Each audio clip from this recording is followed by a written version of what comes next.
Well, happy pre-Friday, folks. We're looking way into the future. We're looking through our entire past, and we're still looking at some of our favorite numbers on the beautiful Blackhawks sweaters. So, welcome on into the Blackhawks Daily, folks. I'm PJ Benoit, and this is your home of the real daily story on the Chicago Blackhawks. No fuss, no muss, just a fan. That's me hanging out with us Hawks homies. That's all you fine four feathered folk. Talking hockey, a little general smack about our opponents, but we don't have any. It's summertime. So, if you're new here, please hit the subscribe button. Hit the like button as well. They're right next to each other. We're at over 1,500 subscribers. It's amazing. Would love to have you on board as we're pushing to get over 2,500 because why the hell not? The sky's the limit. Don't forget, give us a follow on Spotify and Apple Podcasts as well. On today's docket, Tab Banford over at Bleacher Nation did a piece looking at 2030 predictions on where the Hawks are listed. We're also going to take a look. Blackhawk Up took a look at the very exclusive club of only 5 players in franchise history that have eclipsed the 100-point mark in a season. Very interesting. And we've got our continuing Who Wore It Best series. Then we're going to be looking at numbers 21 through 25. And, of course, your hot takes. So, if you've been looking for hard evidence that Kyle Davidson's rebuild is building something truly sustainable, the analytics community just delivered a massive vote of confidence. Respected projection analyst Paul Peduti over at Daily Faceoff, known across hockey circles as Adjusted Hockey, just dropped his latest update to Project 2030. And of course, Tab Banford was writing all about this. This deep dive model maps out the league's trajectory all the way through the 29-30 season. First off, Peduti ranked the top 30 individual players in the NHL for 2030, and Connor Bedard checked in at number 5 overall, with Anton Frundell and Spencer Knight both picking up honorable mentions. So that's pretty cool. And then Peduti released his projected team standings for when the dust settles in 2030, and he officially stamped the Chicago Blackhawks as a legitimate Stanley Cup contender, ranking them 8th overall in the entire NHL. Now, Chicago slid a few spots from number 4 in last year's model following a 72-point campaign. Peduti emphasized that the sheer volume of Chicago's under-23 talent pool is staggering. What really catches your eye is the 5-player core group Peduti highlights as being under team control through 2030. Connor Bedard, Anton Frundell, Bowen Byram, Roman Kanserov, and Sam Renzel. And when you consider that established young studs like Vlasic, Nazar, Moore, Korchinski, and Levshunov are also under control in 2030, singling out Kanserov and Renzel proves how highly evaluators view their ceilings as game-breaking NHL players. Another name turning heads in these projections is 19-year-old Vaclav Nestrashil, who's rapidly climbing rankings across multiple national outlets like The Athletic. Now, on the flip side, 2024 first-rounder Sasha Boisvert was omitted from this year's edition after a challenging sophomore year at Boston University. But don't write him off just yet. After appearing in 7 NHL games last season, reports out of the Blackhawks front office confirm he's had a monster summer in the weight room, packing on significant muscle to become truly pro-ready. And across the board, the message is crystal clear. Chicago has built waves of young, elite talent at every single position, and the window for championship hockey is opening wide. So, which player from Chicago's projected 2030 core, outside of Bedard, do you believe will have the biggest impact on our next Stanley Cup run? Because we're just putting it out there. And do you think ranking the Blackhawks at number 8 overall by 2030 is accurate? Or will this young core contend for the Cup even faster? Might as well put it out there. Let me know what you guys think. Be pretty cool. Let's see what you guys think. All right. And then moving on from there. When you look back across a full century of Chicago Blackhawks hockey, hundreds of incredible players have worn the Indian head sweater and scored literally thousands of goals. Yet, when it comes to the ultimate benchmark of regular season dominance, the elusive 100-point season, only 5 players in franchise history has ever reached triple digits.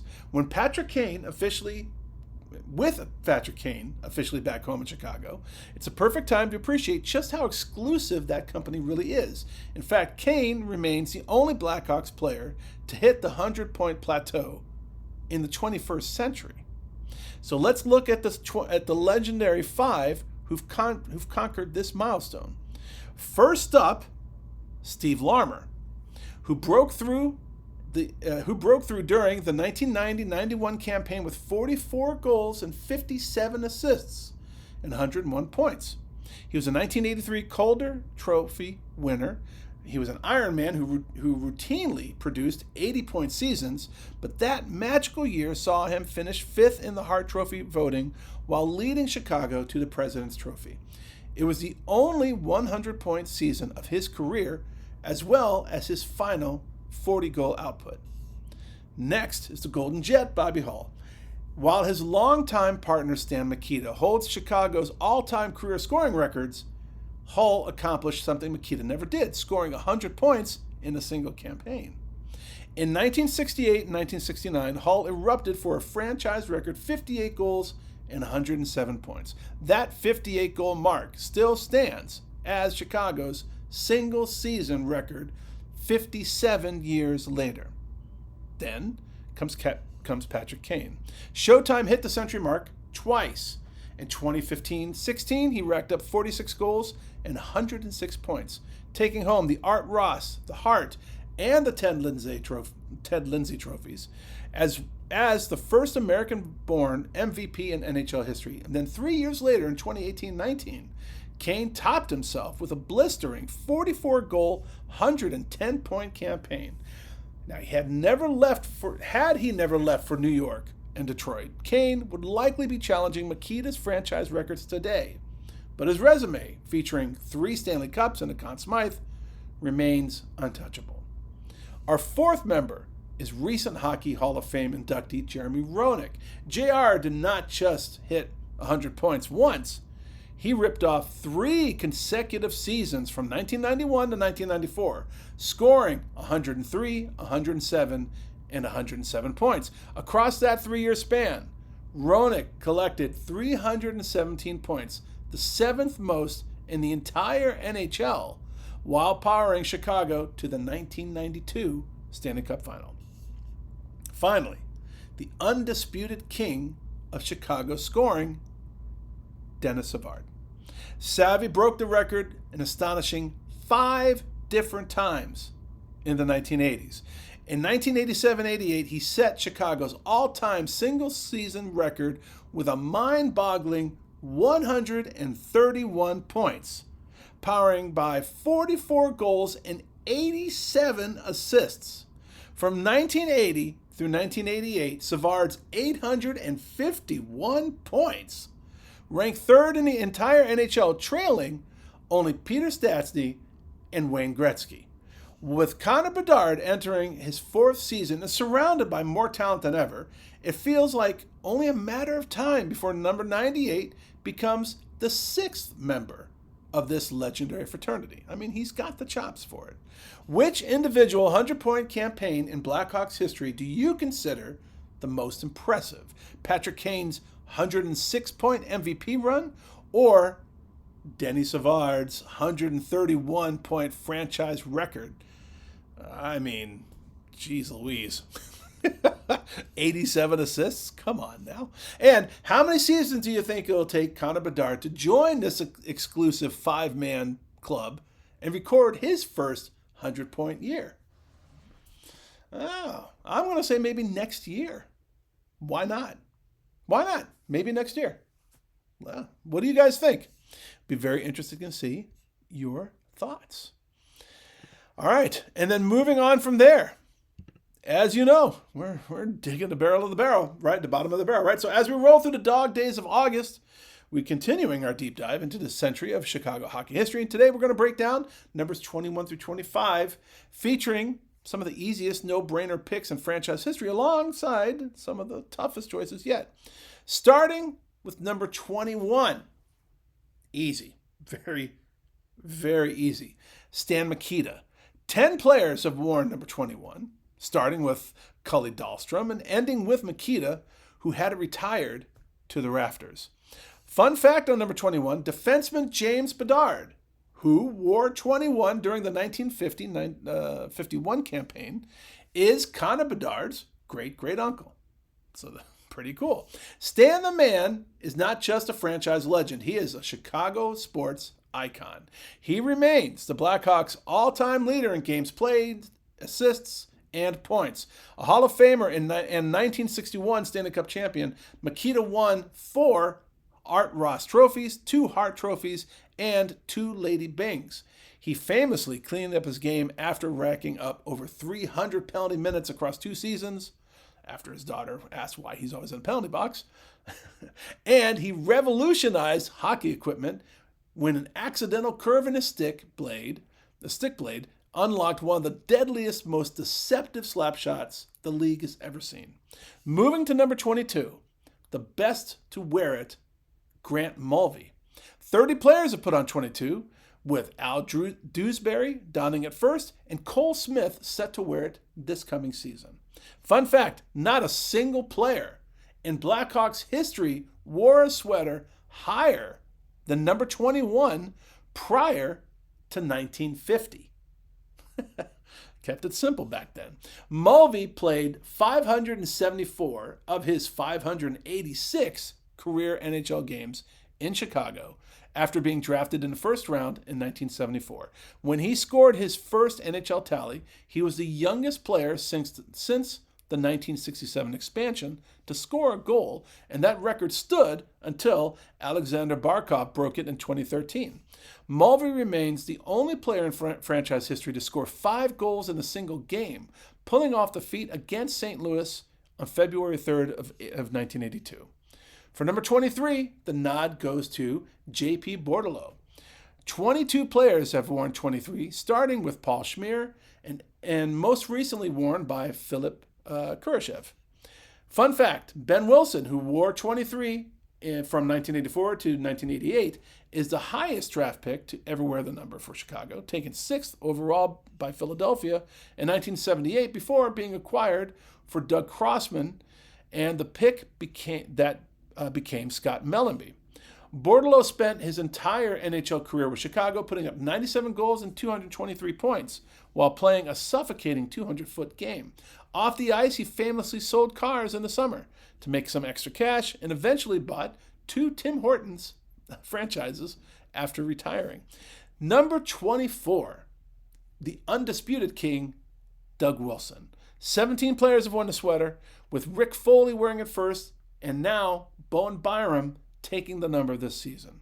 Fun fact, nobody wore number 24 for the Blackhawks between 1926 and 1971. Wilson was decades ahead of his time, playing the modern, high-octane offensive defenseman style in the 70s and 80s. Inducted into the Hockey Hall of Fame in 2021, Wilson won the Norris Trophy in 1982 with an astonishing 39 goals and 85 points. He still holds Chicago's franchise records for defensemen with 225 goals, 554 assists, 779 points, and 80 power play goals. And finally, number 25 goes to 2013 Stanley Cup champion Victor Stahlberg. 22 players have worn 25, starting with J.P. Bordelot, and most recently worn by Dominic Toninato. Fun fact, Victor Stahlberg is the only Swedish-born player to wear number 25 in Blackhawks franchise history. Acquired from Toronto after the 2010 Cup win, Stahlberg brought blazing straight-line speed, recording 43 goals and 90 points across 203 games in Chicago, including a 22-goal breakout in the 2011-2012 season before helping hoist the Cup in 2013. So, put it to you guys, where does Doug Wilson rank on your all-time list of greatest Chicago Blackhawks defensemen? He's up there for sure. And which active Blackhawks player wearing a number from this group, Bowen Byram and wearing number 24, Cole Smith wearing number 22, will have a bigger impact this season? All eyes are on Byram, obviously. He's got the most pressure, for sure. He's also got the most opportunity, for sure. He's got the red carpet. Let's see what he does with it. So, moving on from there, let's see what you guys are talking about today. So we got Sergeant Bologna, 66-62, repeat offender extraordinaire. I've got a good feeling Canceroff will be a point per game producer. He's got the chops for it, right? He's got the talent. And Frundell will be a good two-way forward that can score 60 to 70 points. Oh, manifest that, Sergeant. Please. That's amazing. Thank you so much for that, sir. Joshua Bauman, 3209, repeat offender extraordinaire. Our really great bud from the San Francisco Bay Area. This offseason has got to be the longest in the history of pro sports. Tell me about it. Look what I'm doing every day. The end of next month can't come soon enough in my book. Speaking of next month and concerts, my sweetheart Heart is taking me to see the Shins. Oh, love the Shins. Perform at the Chase Center in San Francisco, one of my absolute favorite bands since I was in high school. Not sure if they're your taste. I listen to everything, dude. Absolutely everything. Everything from jazz to classical. I love metal. I love rock. I love blues. I'm done. Country is meh. I'm okay with country. Pretty much everything else, though. Blues, rap, R&B, down for it. I listen to everything. So anyway, sorry. But they have a very melodic sound and poetic lyrics. I can't remember the last time I saw live music at all, let alone a full-on concert. Anyway, thanks for the content, PJ. You're the best, man. Oh, dude, go see the concerts. Always go see the concerts. Very quick story. Back in the 90s, was it the 90s? Yeah, back in the 90s, I was bouncing and bartending, and I got invited to go to a concert. And I said, no, it's okay. You know what? Don't worry about it. I'm tired. I'm a little tired. I don't want to go. I'm not going to go. Don't worry. He comes through all the time. I'll see him next time. That night, the person I turned down to go see died in a helicopter accident. And that was Stevie Ray Vaughan. And I never got to see Stevie Ray Vaughan, one of, in my opinion, the best blues guitarist of all time. My favorite blues guitarist of all time.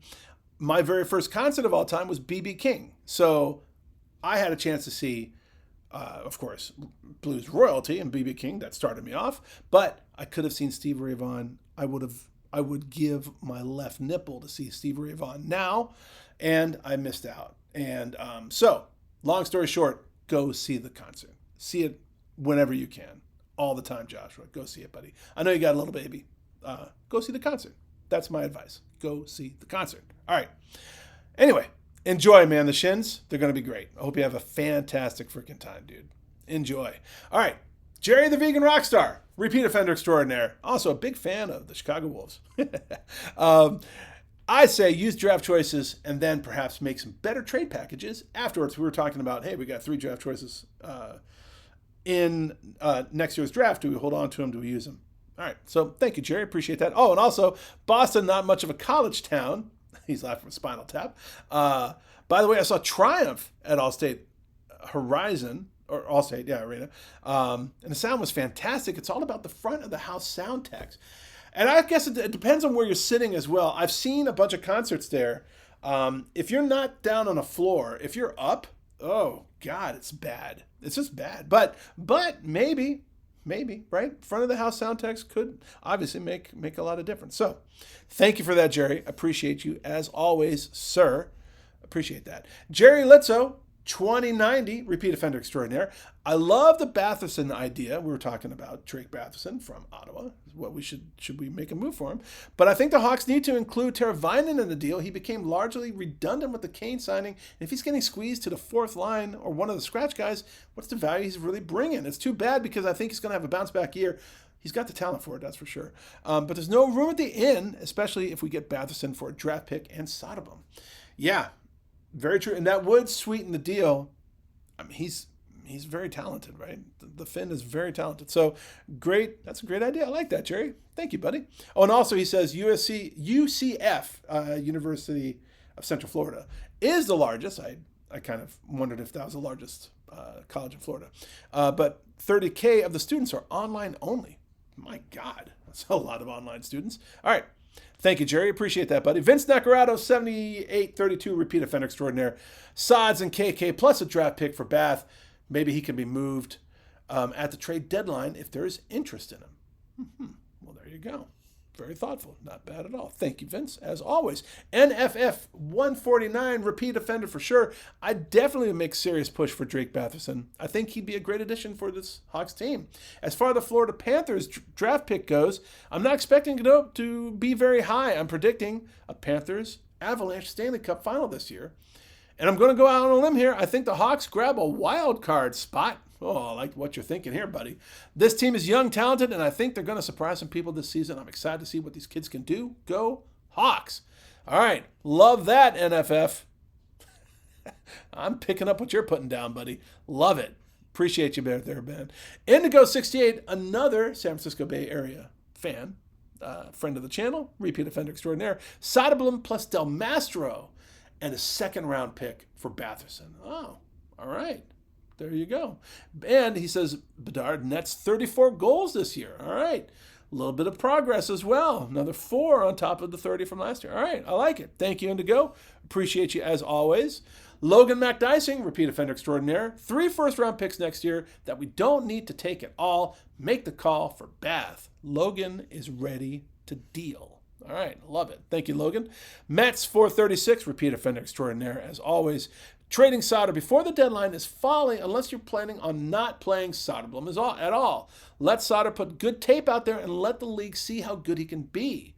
Hopefully Soder and the D can have enough improvement to garner good interest from bubble teams or playoff contenders so we can pull back a bigger haul. I might have mistyped yesterday. I meant to say both Kane and Bedard should break the century mark in points. Fingers crossed. Oh. All right. Yeah, very good. Yeah, good stuff. Thank you, Mats. Really appreciate you as always. Thank you very much. Gonar 1212, repeat offender extraordinaire. Don't hear from him often, but he's been around for a while. Take a chance on Wright. We were talking about Batherson, but okay. No thanks on a 28-year-old. We have young guys in the pipeline. Too much money on an 8-year term. Man, your hockey IQ is shit. All right. Thanks, Gonar. I think we were talking about some different things here. So, appreciate that, but thanks anyway. Thanks for being a part of it, buddy. Appreciate it. Anyway, so hey, thanks for being here, Gonar. What? Yeah, thanks, man. Thanks. I am a fan, so thanks. Nitro Man in Tennessee. Repeat offender. Haven't heard from you in a while, but repeat offender extraordinaire. We're still lacking one big physical forward that can score. So if we can get one for Soderblom and Korchinski and a draft pick, why the hell not make the deal? Especially since the 2 players I've mentioned have no future on the horizon with the Hawks. Do it. Pull the trigger, KD. All right, well, there you go. Because he's feeling like Soderblom is basically on the way out. Writing's on the one. Korchinski just has gotten a raw deal with us, unfortunately. Alan T. Willie, 192, repeat offender extraordinaire, our beat reporter on the street. I'm going to pass on Batherson, as there's zero certainty that his deal will age well. He wants Adrian Kemp money, $10.5 million for 7 to 8 years, making him 35-36 at the end of the term.